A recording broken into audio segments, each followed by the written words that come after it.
Bienvenidos todos al primer diálogo de Filosofando con. Hoy tenemos como invitado a un gran amigo mío, el padre Walter Guillén. Entonces lo dejo que se presente.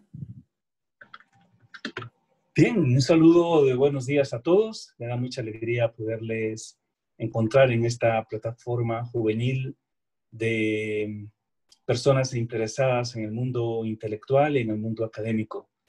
Me parece que la atracción que seduce la diversión, que el deporte, que las convivencias al aire libre, que el ecoturismo son normalmente asuntos que tienen mucha mordiente y que atraen y atrapan a muchos jóvenes. Pero el ámbito intelectual, académico, filosófico, donde se puede también dialogar sobre distintos aspectos de la vida y del conocimiento humano, es un ámbito casi virgen dentro del nicho de los jóvenes, especialmente porque creo que hay una especie de vacuna contra los libros, hay una alergia, hay un rechazo visceral contra un conocimiento ya construido, edificado sobre el cimiento de los siglos, y normalmente esta generación llamada los millennials, pues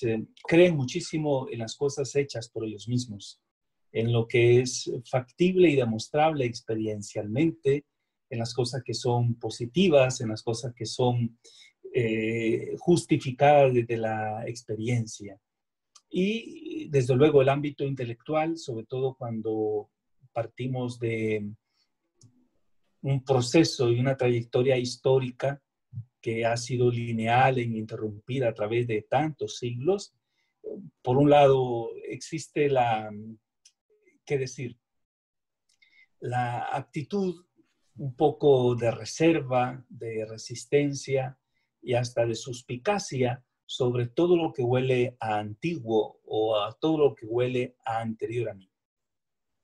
Y ese es el gran peligro del mundo intelectual y el mundo científico.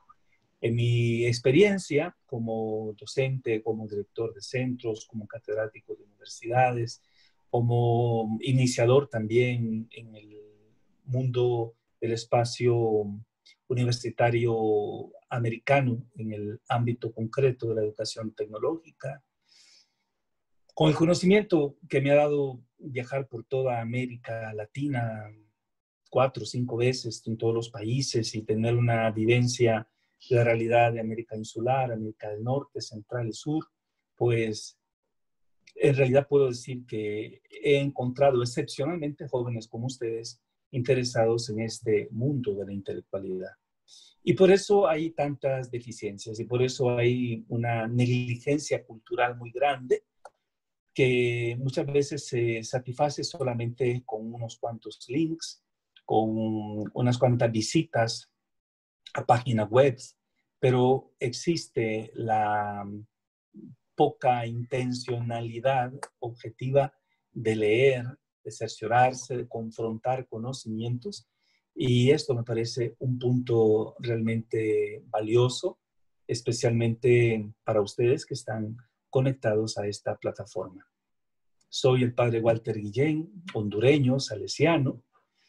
Vivo en Tegucigalpa desde hace 10 años y anteriormente he vivido en El Salvador, Guatemala, Costa Rica, Panamá, México. He estudiado en España, he estudiado en Inglaterra y mi experiencia pues sacerdotal la he desempeñado especialmente en el ámbito de la comunidad salesiana. Eso puedo decir de mí. Bueno, yo no he visto tanto como el padre, ni he vivido tanto como el padre.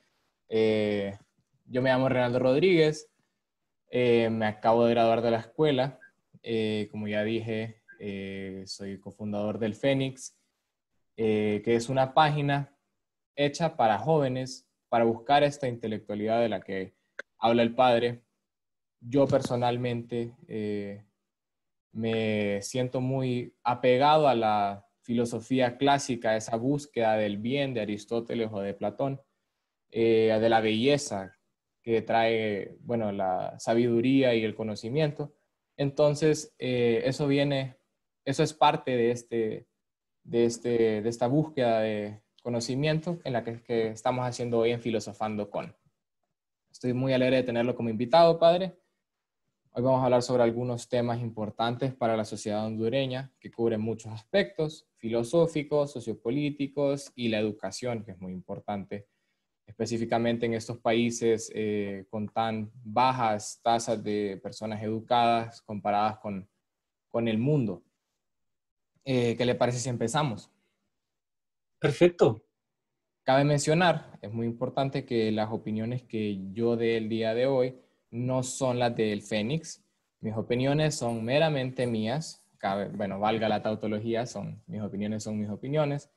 Los ideales del Fénix están expresados en nuestra página. Ahí los pueden ver, elfenixhn.com.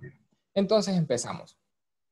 Para empezar, quiero abrir con un tema que es muy importante y también muy bullicioso entre la comunidad intelectual de estos tiempos. La religión y la ciencia son compatibles.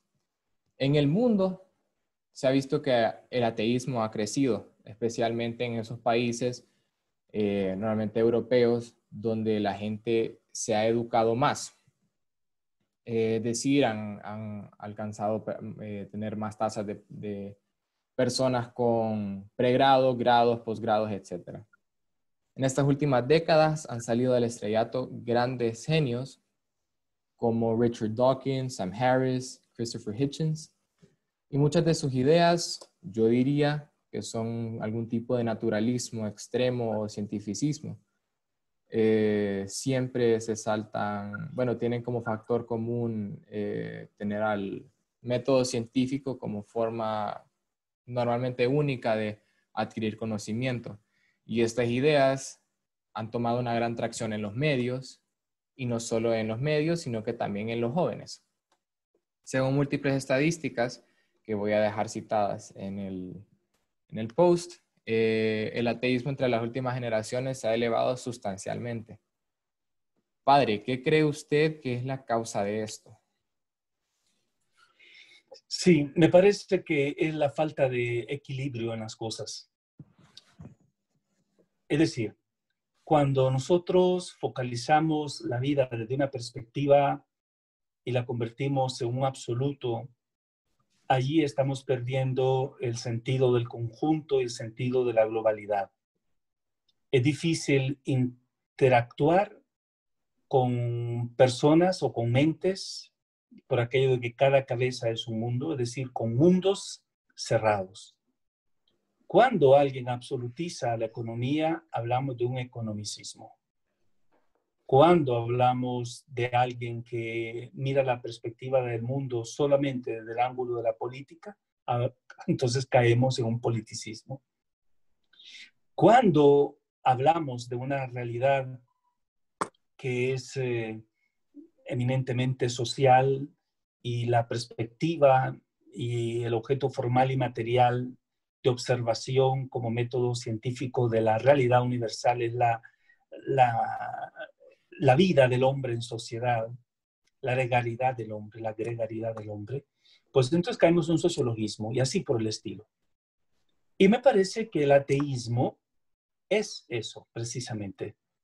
Es querer poner a Dios al margen de toda realidad que no sea aceptable desde el punto de vista científico y del modo racional, empírico de la ciencia.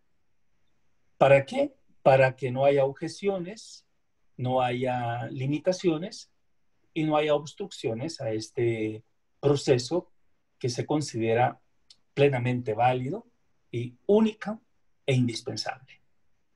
Entonces, me parece que el ateísmo es una prescindencia de Dios, porque en determinado momento el ateísmo se encuentra consigo mismo y se da cuenta que no puede dar respuesta a todo. Así que considero que el ateísmo corre el riesgo de perder el sentido de la globalidad, no respetando la interacción de ámbitos, porque absolutiza el conocimiento pragmático, funcional, operativo, yo digo laboratorístico, y desde esa visión no puede haber una fusión, no puede haber una interacción, no puede haber una integración. Y ese es el problema precisamente. Cuando la perspectiva católica, habiendo tantos científicos católicos, no solo de ahora, sino desde siempre, entonces ha sido precisamente combinar la fe y la razón, combinar el conocimiento intelectual y el conocimiento empírico con el conocimiento eficiente. Por lo tanto, podemos considerar como para pensadores como San Agustín, que es santo canonizado por la Iglesia, la filosofía es un camino para ayudar a vivir felices. Y como hay grandes psicólogos, grandes antropólogos, grandes paleontólogos, grandes genetistas, grandes médicos, grandes matemáticos creyentes, para quienes Dios no se puede poner en un paréntesis.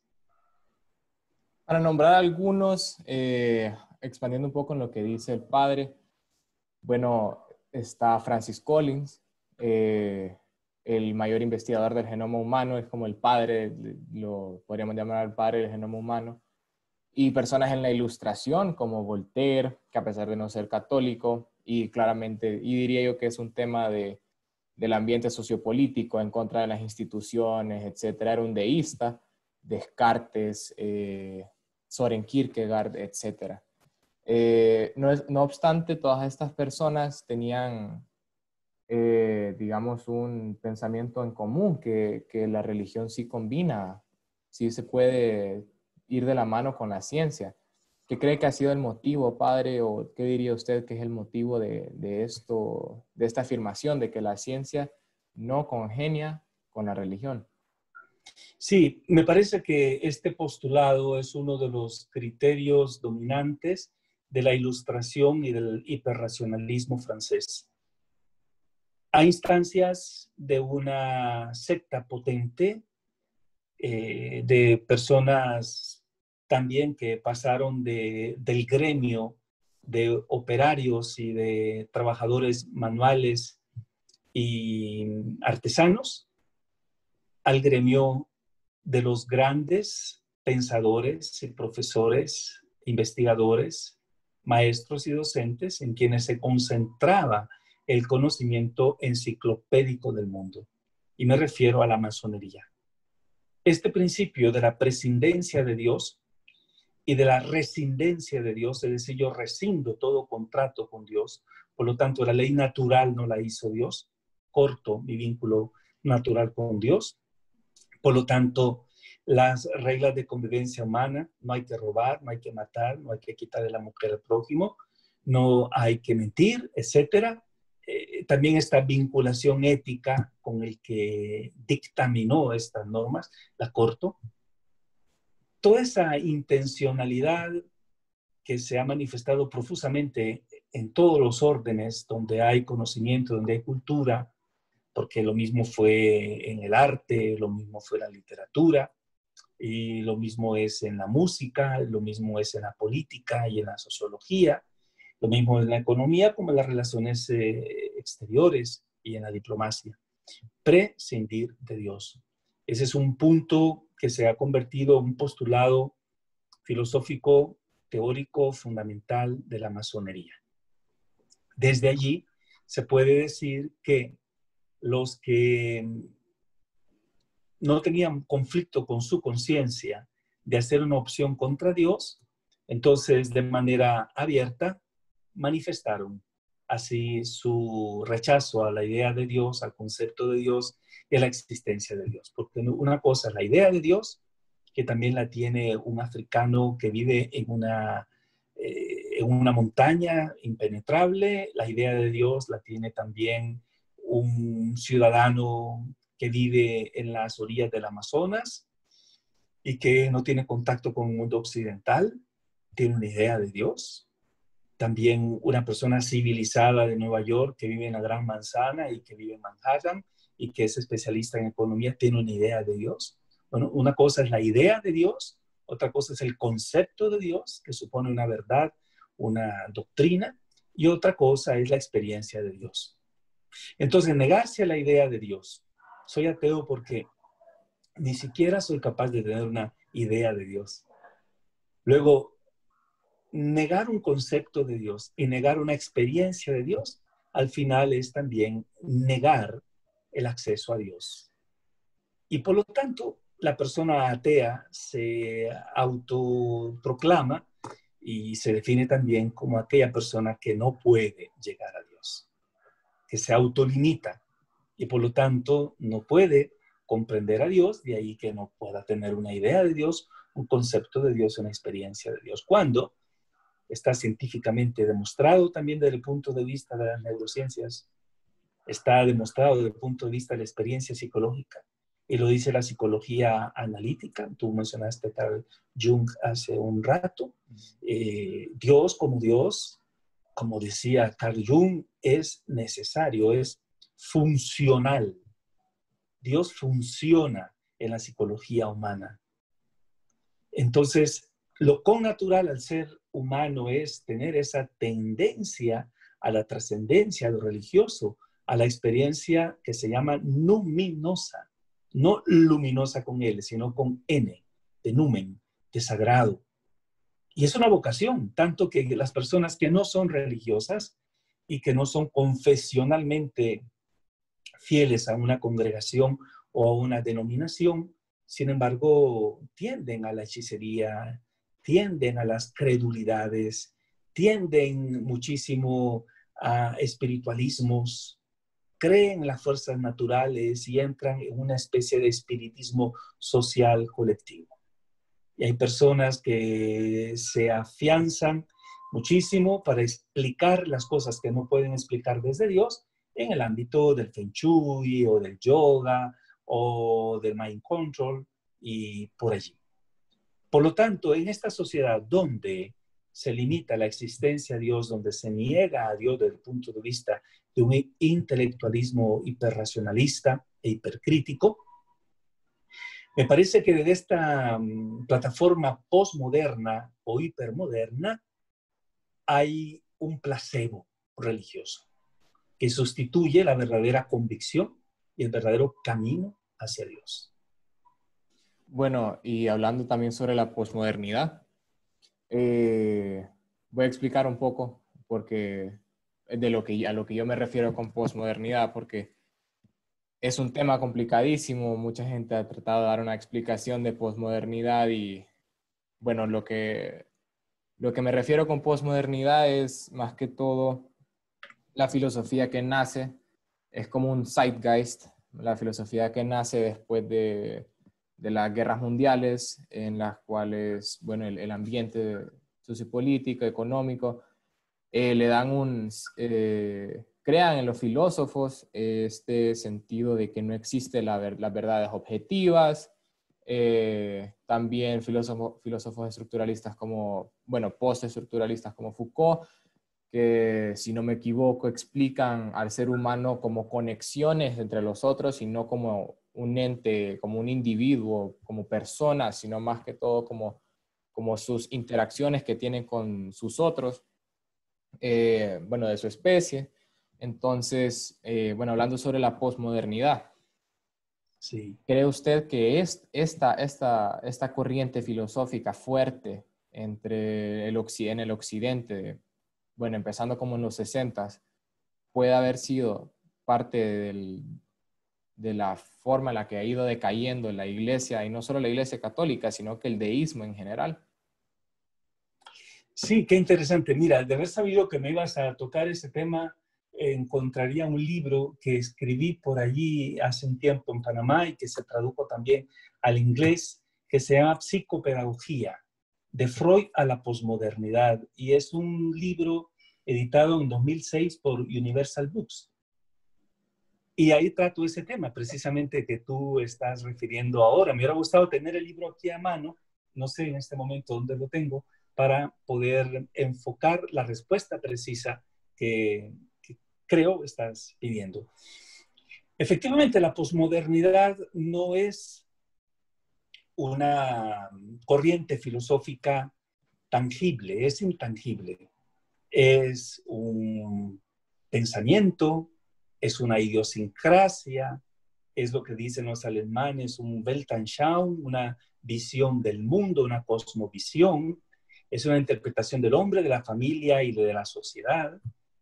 Y esta realidad de la posmodernidad o hipermodernidad trata de ser una respuesta, una contestación reaccionaria de todo lo que ya estaba establecido, de lo que parecía ordenado, legitimado, lo que se consideraba que estaba clasificado, y rompe con todo. Mira que por eso el título del libro, Psicopedagogía de Freud a la posmodernidad.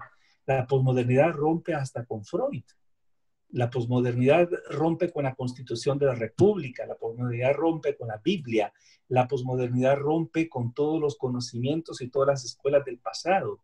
Se trata de un pensamiento líquido, fluido, de una emanación constante, hecha de hitos que son instantáneos, hecha de circunstancias motivadas de una forma evanescente.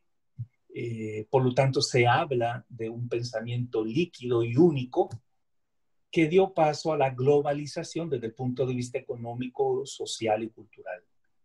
Entonces, en mi planteamiento, la posmodernidad es como la lasaña que tiene distintas capas. Pues bueno, la primera capa de esta lasaña que nosotros conocemos hoy contemporáneamente como posmodernidad, esa, diríamos, basamenta antropológica, filosófica de la posmodernidad es en todo sentido lo que ya habíamos hablado anteriormente, el ateísmo.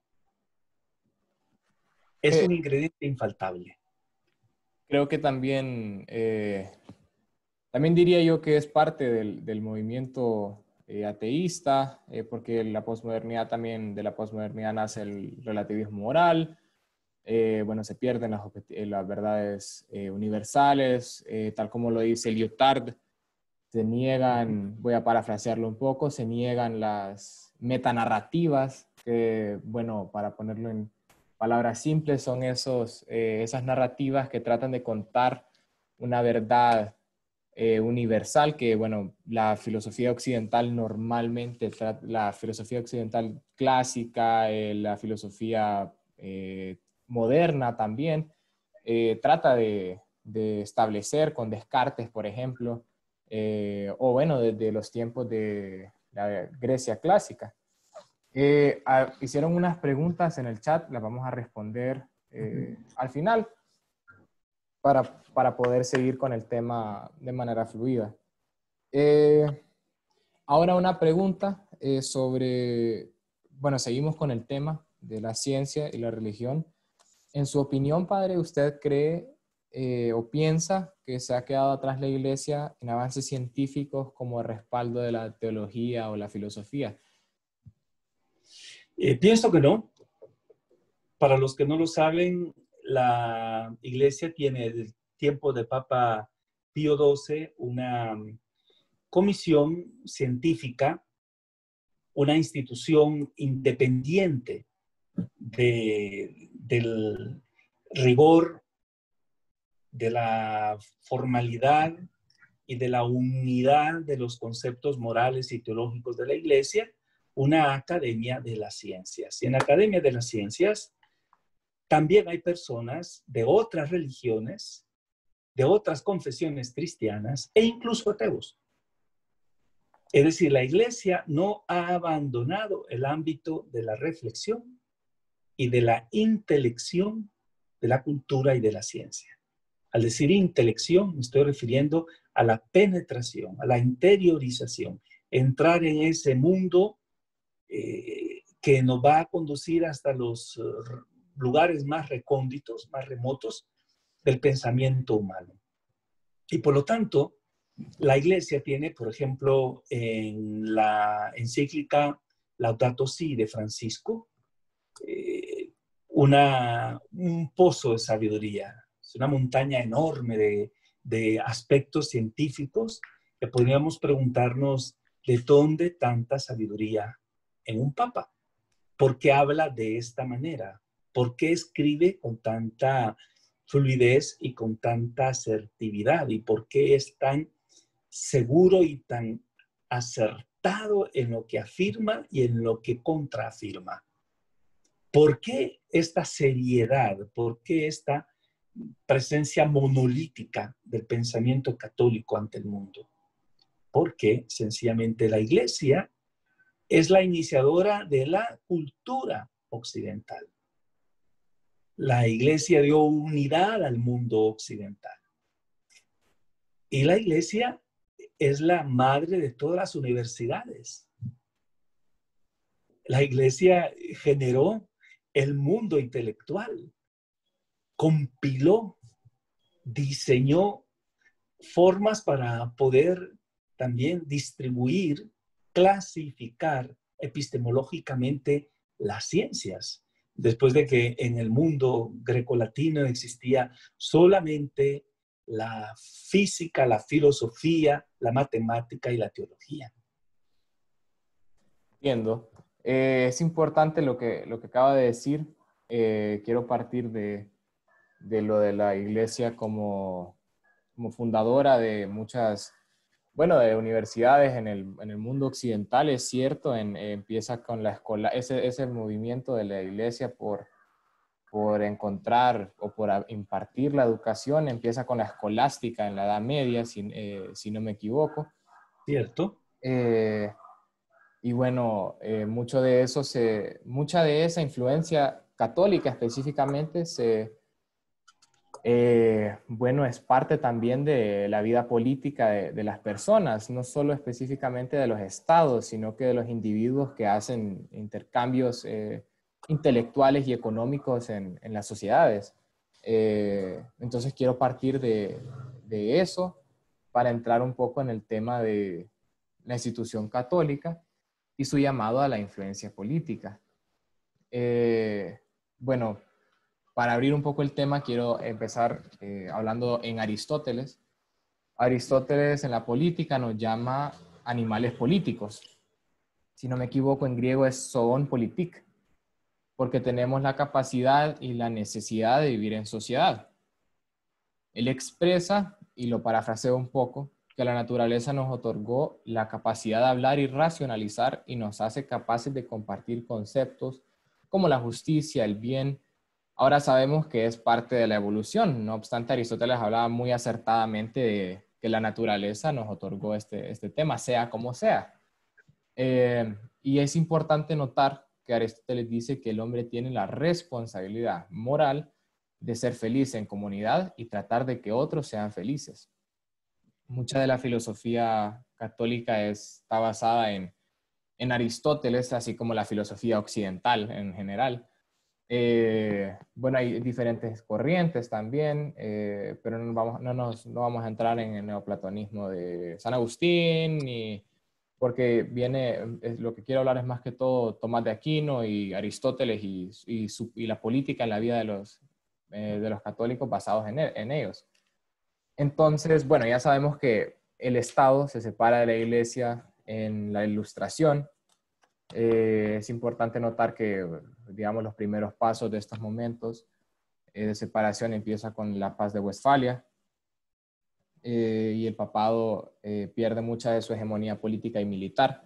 Y cabe notar que el papado no tenía tenía un ejército propio, sino que dependía de reinos para su protección, de los que se denominaban ser escogidos por Dios. Los monarcas en ese tiempo pues se creía que eran escogidos por Dios. Carlos Magno fue el primero en ser nombrado el emperador del Sacro Imperio Romano por el Papa. Entonces pasa el Papa a ser, digamos, a estar bajo el ala de Carlos Magno, etcétera, la Casa de Habsburgo por un tiempo. No obstante, la filosofía se empieza a separar poco a poco, como hablamos hace tiempo, del catolicismo en el occidente, más que todo en el siglo XXI. Ahora, es importante ver que aquí en Honduras eso no ha sido el denominador común porque la mayoría de la gente es religiosa, sea protestante, que creo que es como el 48, 52% por ahí, o sea católica, que es casi la misma cifra, creo que es un poco menos. Entonces, digamos, yo diría que Honduras en papel, digamos legalmente, es un estado laico.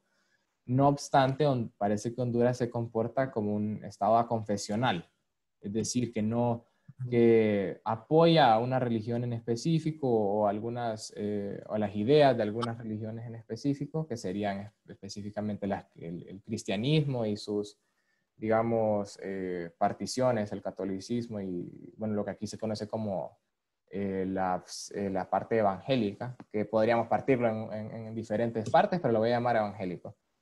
Entonces, el Estado de Honduras basa sus ideas en el cristianismo. Mucha gente tiene sus quejas hacia este poder, que pueden tener los ideales de las congregaciones protestantes y la Iglesia Católica. No obstante, ya vimos que Aristóteles nos llama al deber, llama a la moralidad y tiene un llamado de interacción política y social en el individuo debería comportarse de esa manera. Entonces, padre, ¿qué respuesta tendría usted ante las críticas hacia las personas que son parte de la iglesia y profesan temas como, bueno, ser contrarios a temas como el aborto, la pena de muerte, que han sido pues han estado muy en auge en estos momentos, específicamente aquí en Latinoamérica, lo podemos ver en Chile, en Argentina, en Brasil?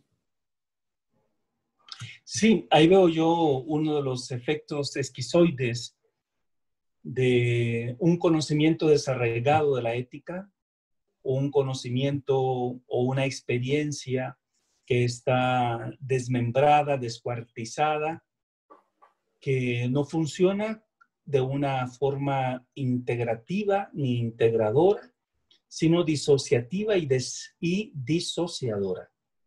Cuando una persona se profesa católico, por ejemplo, o protestante en cualquiera de las 3.000 iglesias o denominaciones que existen en Honduras, por lo cual, explico, se seguirá hablando siempre, saben ustedes, de la Iglesia Católica y se hablará siempre en plural de las iglesias evangélicas, porque la Iglesia Católica es una y siempre ha sido una desde sus orígenes.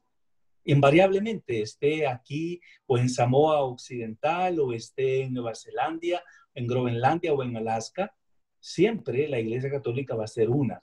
En cambio, las iglesias protestantes están multiplicadas como por esporas y desde luego es difícil y no es propio hablar de una iglesia evangélica porque cada iglesia es una iglesia.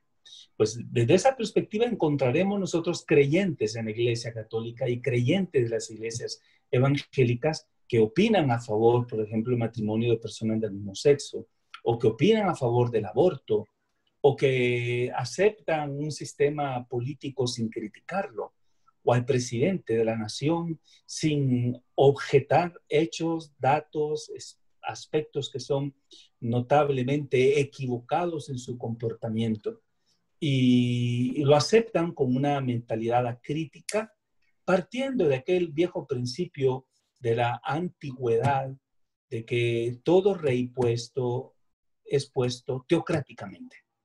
Entonces, en este análisis nos damos cuenta que la iglesia como tal no es la jerarquía. La iglesia como tal no se refiere al patriarca, no se refiere al santo padre, no se refiere al obispo del lugar o a los sacerdotes. La iglesia en el concepto católico somos todos. Y hay un área que es dominio propiamente temporal que le corresponde a los laicos. A nosotros, los clérigos, nos corresponde orientar, iluminar, instruir, proponer, prestar herramientas de tipo intelectual, moral, social, desde la doctrina social de la Iglesia, pero a los laicos les corresponde ejecutar con libertad sus convicciones. Pero en el momento en que un católico dice rezar, dice creer y dice vivir como católico, pero disiente de la moral, que es invariable, que es permanente, ya este católico no es perfectamente católico, porque no hay incoherencias, no puede haber negación en la base de los principios que conforman toda la entidad ética y moral fundamentada en la palabra de Dios, en la tradición de los padres de la Iglesia y en una moral que es una moral natural, pero con una influencia y una inspiración también de orden sobrenatural. Desde luego, el gran peligro de la Iglesia, que ha corrido muchas veces en la dirección contraria a la lógica, ha sido cuando se ha fusionado Iglesia y Estado. En el siglo XIX se separaron los poderes en casi todas partes del mundo. En el siglo XVIII se comenzó con Francia. Después la iluminación francesa, el iluminismo francés, fue influyendo en otros países de Europa. Pues una vez han caído los estados pontificios en Italia en tiempos del Papa Pío IX, la separación de iglesia a Estado se vino dando casi como por efecto de mariposa. ¿Y qué sucede? Sucede que eso es un bien. Pareció en su momento un mal. ¿Por qué? Porque se terminaba la influencia carolingia del concepto único, indivisible, de iglesia, mundo, sociedad, fe, Estado, religión. ¿Sí? Todo estaba teñido monocromáticamente desde una comprensión eminentemente religiosa del hombre, del mundo, la familia, la sociedad. Y la ruptura de esta estructura ha traído muchos beneficios a la sociedad, al hombre, a la ciencia, de la misma iglesia que se ha liberado del peso de muchos siglos. Por eso no podemos juzgar a la iglesia con una perspectiva anacrónica, con los principios y con los criterios de hoy, porque la iglesia ha caminado con el tiempo. La iglesia ha evolucionado con la sociedad. La iglesia ha sido madre y maestra de esta humanidad occidental. Bueno, y lo que dice usted de, bueno, la unicidad del pensamiento carolingio bueno, es muy de acuerdo, va muy de acuerdo con lo que estábamos hablando antes, lo que mencioné antes también del Sacro Imperio Germano, perdón, romano. Era parte también de la sociedad en ese momento, querer unir a los, bueno, en una sola nación, digamos, partido en 1000 diferentes pequeños estados, eh, bueno, a los francos, en ese tiempo estaban los francos eran parte del Sacro Imperio Romano, parte de la parte norte de Italia, la parte norte y toda la parte bueno, que fue Prusia y que es Alemania, un poco de Polonia, era parte de esa idea que tenían de unicidad, de unión, y que se parte después de la Ilustración y que bueno, ha traído mucho, como usted dice, ha traído muchos beneficios a la sociedad. El problema que veo también es que igual hay alguna adherencia en algunos países a los temas, bueno, a los temas de fe y traerlos a la política. Personalmente, yo siempre me considero un teísta clásico bueno, y también un libertario, entonces creo en la ley natural. Entonces, para mí es importante tener argumentos seculares para el traerlos a la vida política. Claramente puedo tener mi fe y todo. No obstante, para mí es importante tener esos argumentos seculares para poder hablar con personas, bueno, que no comparten estos mismos ideales, que son positivistas, por ejemplo, etcétera. Entonces, tomando un poco de ese ejemplo mío para traerlo a una generalización, ¿cuál diría usted que se debe tomar? ¿Cuál es el paso, el camino a tomar de un ciudadano para mantener el Estado secular? No obstante, también influir en influenciar en el Estado con su moralidad que normalmente es cristiana.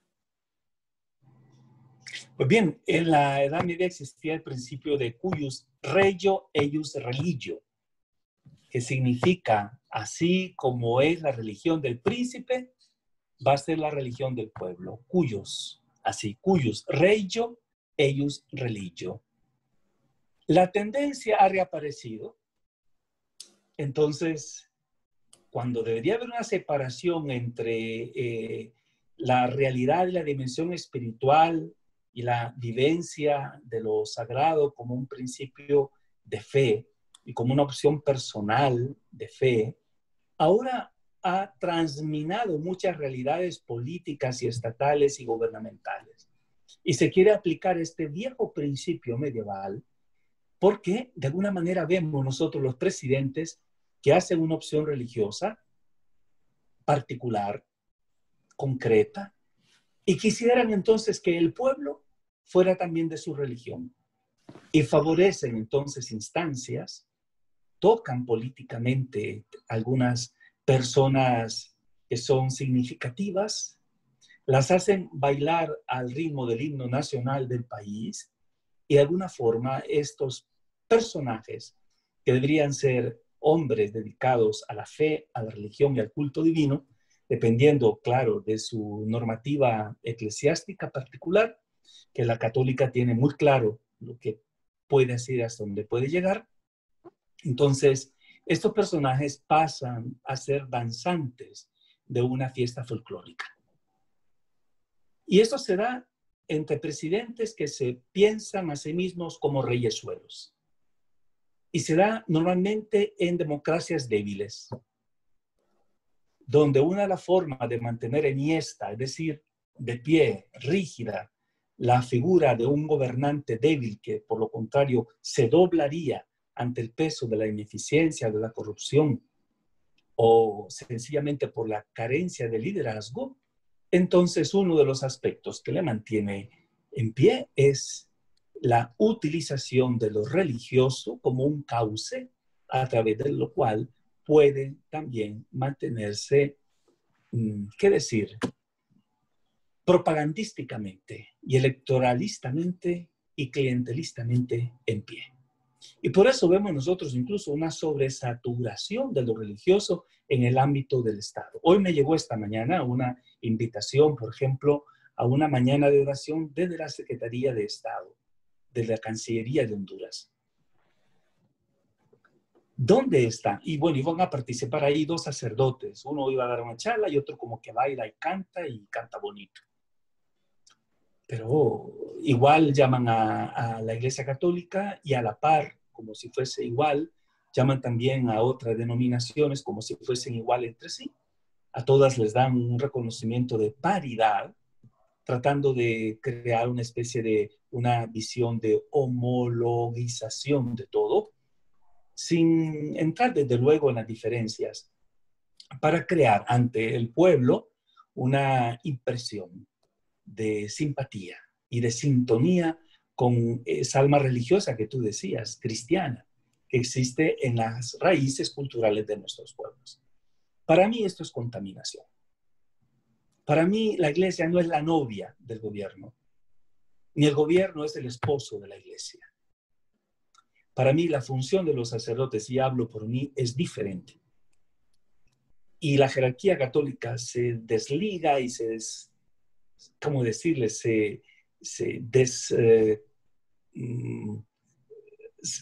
¿Cómo explicar? Se muestra totalmente a la defensiva cuando se trata de involucrarla en un juego político de imagen. Y esto significa que hay intención de pureza en la fe, que existe una voluntad de pureza y autenticidad en la doctrina, y que se trata de vivir con fidelidad la autoconciencia de la iglesia con una misión espiritual en el mundo, no coyuntural. Bueno, entonces, es cierto, también estoy muy de acuerdo que hay mucha, digamos, demagogia, perdón, entre muchos políticos. Bueno, y no solo aquí en América Latina, se puede ver mucho en países teocráticos, en la península arábica, etcétera, en África también, que el culto musulmán es una parte intrínseca de la vida en comunidad y política. Entonces, mi pregunta me gustaría bueno, fuese, digamos, espérame, déjame un segundo, déjame pensar. Ok, como laico, como individuo, parte de la sociedad y con la necesidad de ser parte del ambiente político, un católico o un creyente, sea deísta, crean algún tipo de teísmo, ¿qué acciones debe tomar, qué tipo de educación debería de tomar para poder entonces ser influyente en la política nacional sin dejar de, bueno, su fe de un lado y no obstante tener, bueno, no combinar la política con la religión como individuo, no específicamente como, por ejemplo, como líder ya político? Sí, para mí el ámbito de la fe debe nacer en la conciencia personal y si bien se circunscribe a las grandes opciones de la persona en su intimidad y en su vida privada, porque la fe es privada, sin embargo, la fe se refleja en las acciones, se refleja en la coherencia de vida, en la honestidad, en la integridad, en esa correspondencia entre palabras y hechos, en la sinceridad de las acciones, en la pulcritud del comportamiento ético y en la credibilidad que se tiene ante un pueblo cuando se es consciente de que la verdad, si se corrompe con la mentira. Entonces, una persona puede no ser creyente, llegar a ser gobernante de un país y gobernarlo con una ética y con una moral intachable. Ser una persona límpida en su conducta, en su comportamiento. Hemos tenido recientemente, pues, un gobernante en Uruguay, por ejemplo, que él dice que no es creyente y que por tradición pudo haber sido católico, pero que él no es creyente. Sin embargo, su vida moral, su ética es intachable. Y hay personas que han exagerado la parte religiosa, la parte externa, la parte visible y la parte vendible de la religión, y han aparecido en distintos escenarios saturando de religiosidad popular su discurso, sus palabras, sus intervenciones, sus decisiones, siempre con un carácter populista, tratando desde luego de convencer o convertir más adeptos a su partido y a su línea de gobierno y a sus intereses personales, rompiendo completamente con las pautas de la moral y de la ética y contradiciendo principios básicos de los mandamientos de la ley de Dios. Entonces vemos como quien se enjuaga la boca todos los días con agua bendita mencionando el nombre de Dios, pero su vida y su comportamiento es incoherente. Y hay otro tipo de gobernantes, como tú lo dices, que no son teístas, no son deístas, no son creyentes ni practicantes de ninguna fe, y sin embargo no se conoce en ellos un solo acto de corrupción. Se nota que trabajan con sentido de eficiencia, se nota que trabajan con un sentido de responsabilidad social e histórica, porque sabemos que todo gobernante va a pasar a la historia. Y por lo menos Wikipedia dirá de él qué hizo, quién fue. Y yo digo que al final de la historia de la humanidad, desde el punto de vista también de la escatología cristiana, habrá un juicio de Dios que será inexorable. Entonces, pienso que no debe ser, en principio, un valor agregado para ningún candidato ni para ningún gobernante u hombre de Estado tener fe o no tener fe. Lo que se requiere es tener ética y ser personas coherentes con la moral. Bueno, lo que hablamos ahorita sobre la política es bueno, un tema importante para la sociedad hondureña específicamente, ya que es un tema de todos los días. Entonces, también quisiera agregar un poco,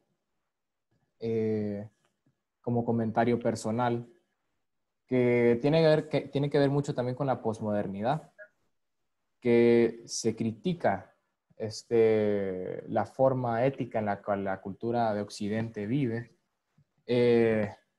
y también las formas en las cuales los católicos, la Iglesia Católica, las posiciones que la Iglesia Católica toma, y se ignora que la Iglesia Católica tiene una historia inmensa y muchas de sus ideas se basan también en la ética nicomaquia de Aristóteles o también muchos de los filósofos, bueno, políticos de la Iglesia Católica toman a la República o la política de estos grandes pensadores que, bueno, vivieron hace 2300 años y todavía son la base fundamental de nuestra vida. Entonces, es importante, creo yo, que la posmodernidad nos ha traído una manera de ver las consecuencias de la destrucción masiva que sería estas últimas guerras en el siglo XXI y cómo cómo forman las vistas y perspectivas de la gente de la política y la vida. No obstante, creo que sí se ignora mucho ese tema de las bases fundamentales de los pensamientos religiosos. Personalmente, eso creo. Entonces, para partir ya tenemos 10 minutos. Entonces, quisiera hablar un poco sobre un tema más pragmático, digamos, no tan... ya alejándonos de filosofando ya volviendo un poco más, aterrizando un poco más algo que el padre en lo cual el padre, nos acercamos más a un tema en el cual el padre también ha puesto mucho tiempo y esfuerzo, que es la educación católica, que es un tema más de, digamos, aplicabilidad física.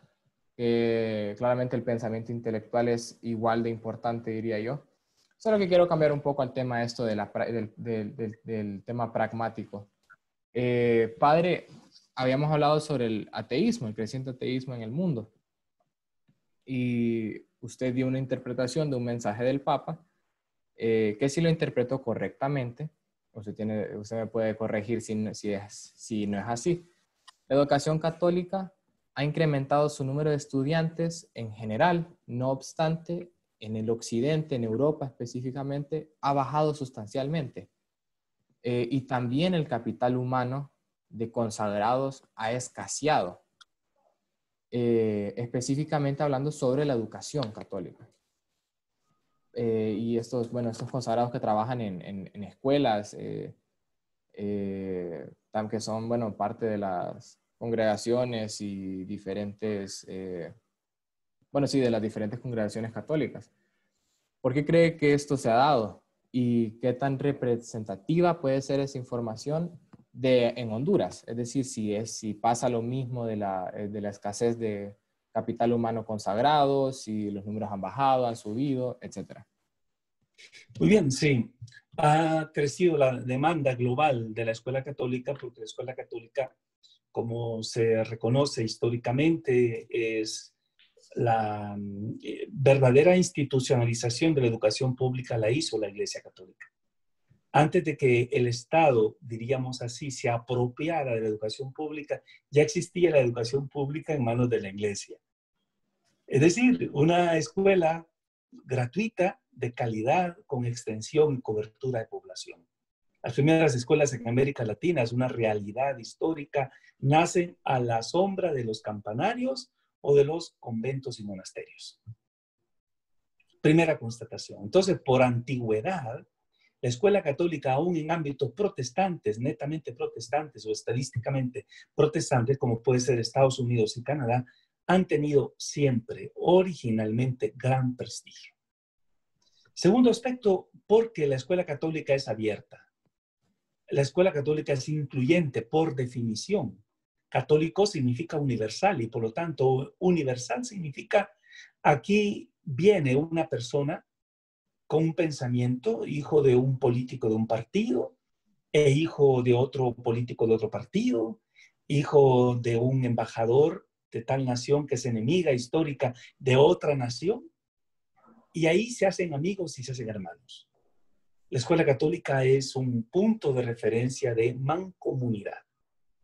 Tercer aspecto es que la Iglesia Católica cuida mucho de sus escuelas porque es una oferta de socialización y de humanización, no solamente de culturización, porque existe la cultura de la muerte. No toda cultura es positiva. Existe la cultura del miedo, existe la cultura del engaño, del soborno, de la corrupción. Es una cultura. Existe la cultura narco, existe la subcultura de los maderos. Existen tribus y subculturas en nuestro contexto social occidental de primer mundo. En Honduras, concretamente, la escuela católica se sostiene por la tradicionalidad de su calidad.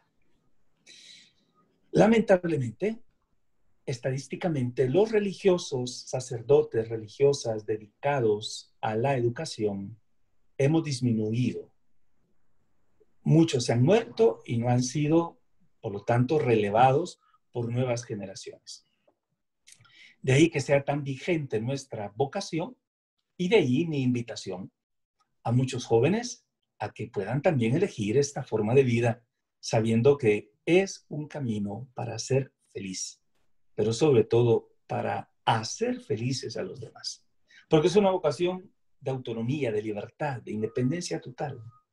No tengo dueña, no tengo nada que me ate, me amarre a este mundo. Soy totalmente libre y disponible para la misión. Y mi causa es la causa del Evangelio y es la causa del hombre en sociedad. Y eso me hace no solamente independiente, sino libérrimo para amar, Y para trascendente servir también, y porque para autotrascenderse. es correcto. Desde luego, así es. Bueno, padre, ahorita voy a agarrar una pregunta ya porque ya tenemos poco tiempo, que nos hace Fernando Aguilera. Pregunta que ¿qué consideramos como una experiencia de Dios? Fernando Aguilera es un compañero mío, es un chavo bien estudiado y creo que cuando él se refiere a experiencia de Dios, lo habla de una manera más trascendente, tal vez como metafísica, etc. Sí. Bien, la experiencia de Dios es diferente a la experiencia religiosa. Una persona que se introduce en el ámbito de la lectura de manos o que se introduce en el ámbito de los signos del zodíaco y que lee el horóscopo, está teniendo, quiera que no, una incursión en el ámbito religioso. Alguien que juega a la magia y que quiere adentrarse en el mundo del oscurantismo y en el mundo, qué sé yo, de los poderes, tipo Harry Potter. Toda esta realidad mágica puede traducirse también como una experiencia de lo religioso.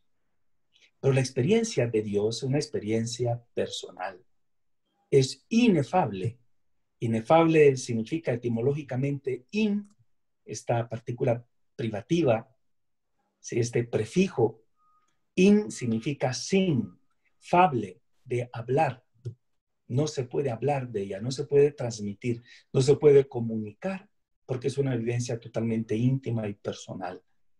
Y la raíz de esta experiencia es la apertura de la criatura al Creador.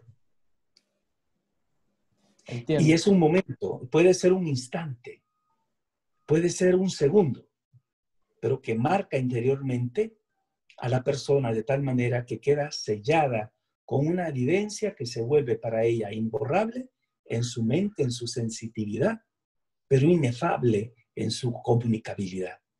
Esa es una experiencia de Dios. ¿Puede haber un sacerdote que celebra misa todos los días?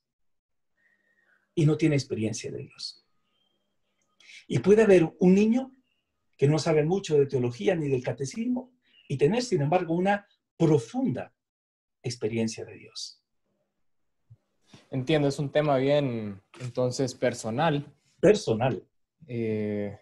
Ahora creo que, bueno, el live terminaría ahorita eso de las 11, entonces quiero cerrar un poco con una ronda de preguntas rápidas, las más difíciles. Solo que antes quería agradecerle al Padre por la plática tan enriquecedora del día de hoy. Espero que la gente que esté viendo el live haya podido escuchar y aprender un poco más sobre la Iglesia Católica, teología, filosofía, que también que pudo ser católica o no, y algunos, bueno, temas aledaños de los que hablamos también. Entonces ahora quiero hacer las preguntas rápidas. Padre, ¿cuál es su película favorita? No sé si la había mencionado anteriormente. No, a ti personalmente un día te lo dije, creo que sí. Las sandalias del pescador. La sandalia del pescador. Es, de que es para el que quiera. La buscan. ¿Sobre qué trata, padre? ¿Sobre qué temas? Así, Dejo la algo inquietud, pequeño. pero fundamentalmente es la iglesia en cambio.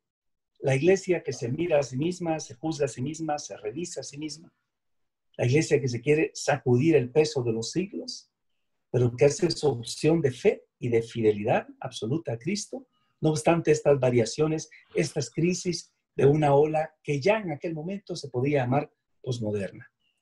Perfecto, un tema muy interesante. Lo voy a buscar. Tengo que buscar para verla. ¿Cuál es su libro favorito? Pues Manual de Orientación y Terapia Familiar de José Antonio Río González. ¿Por qué?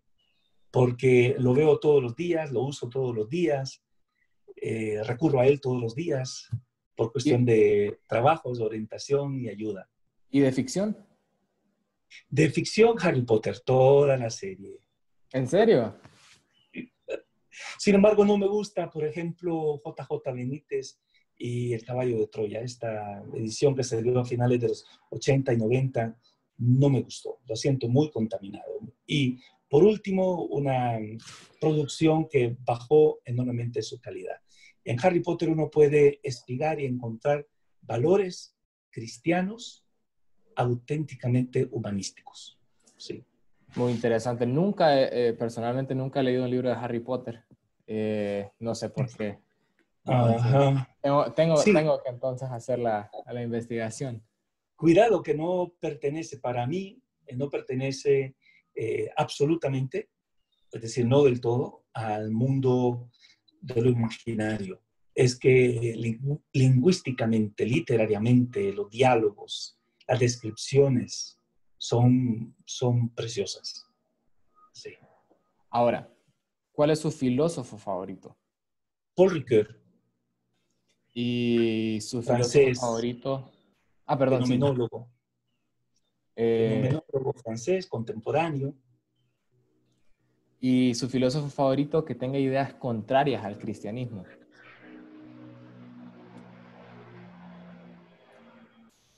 Aquí pasa en este momento un avión. Imagino que es de repatriados o un viaje humanista. Ya. Perdón, la pregunta. Su filósofo favorito que tenga ideas contrarias al cristianismo. Para mí es un economista que yo estudié y estudié con él, se llama von Hayek. Ajá, Hayek, entiendo. Von Hayek. Padre del libertarianismo. Libertarismo, ¿cómo se dice en Exactamente. español? Creo que sí. Esa, sí, o sea, de la economía del mercado. Ujú. Von Hayek y von Mises, para mí los dos son enemigos frontales del cristianismo. Muy interesante. No esperaba escuchármelo en realidad, pero sí muy interesante. Atento, que estoy de acuerdo con muchos principios prácticos y con las consecuencias sociales del capitalismo, pero no con sus postulados fundamentales. Entiendo, entiendo. Uh-huh. Ahora, la más difícil. ¿Cuál es su comida favorita? Soy vegetariano y la comida favorita en Honduras para mí son los frijoles. Combina con todo. Me encantan los frijoles y todo lo aprendí de un amigo árabe que le encantan los frijoles y él me enseñó a comer los frijoles. Y de la comida árabe lo que más me gusta son todos los productos de la dulcería o bollería árabe. Bueno, esas eran todas las preguntas. Pudimos conocer al padre Walter de una manera bien profunda, personalmente con sus películas favoritas, libros, filósofos y sus ideas también sobre cómo y su perspectiva sobre el mundo. De nuevo les agradezco por todo, especialmente a usted, padre, por estar aquí. Lo esperamos de nuevo. ¿Tiene algún último mensaje para los que están viendo el live? Sí, yo sugeriría la lectura del Principito de Antoine de Saint-Exupéry. No es un libro de cuentos, no es un libro para niños adolescentes o para niños pubertos, es un verdadero tratado de humanismo, de personalismo, con raíces cristianas. Para mí es esa vertebración del hombre en sociedad que tanto le hace falta hoy. Es un libro completo y complejo. No es un cuento, no es una narrativa de tipo legendario. No se trata de una elaboración lúdica para el entretenimiento del pensamiento infantil. Se trata realmente de un libro serio y profundo, con grandes intuiciones cognitivas, antropológicas y sociales. Lo Entonces recomiendo. queda para todos los que vieron el live y los que lo verán. Aquí dice Fernando Aguilera que gran libro, entre comillas, lo esencial es invisible al ojo, cierro comillas. Exacto.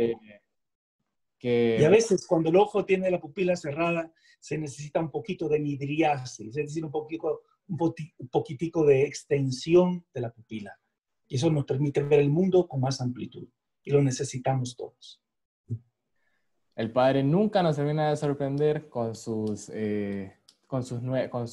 pensamientos y recomendaciones. Yo también recomiendo mucho El Principito, es un libro que disfruté. Ahora tengo que volverlo a leer porque el padre trajo nuevas ideas a la mesa, entonces es de volverlo a leer y analizarlo de nuevo. Entonces cierro el primer episodio de Filosofando con. Esperamos les haya gustado. Este live estará en Facebook y en YouTube para cualquiera que lo quiera compartir o ver. Estábamos esperando poder expandir otras plataformas para poder subirlo como podcast. Les estaremos avisando en la página. Les agradecemos mucho. El Fénix les desea un buen día y los esperamos en otro episodio de Filosofando con. Encuéntrenos en Instagram como el Fénix_HN y en internet con el URL de www.elfenixhn.com. Es un gusto haberles servido. Yo, Reinaldo, les digo per aspera astra. Tengan un muy buen día. Y eso es todo. Un gusto, padre. Gracias.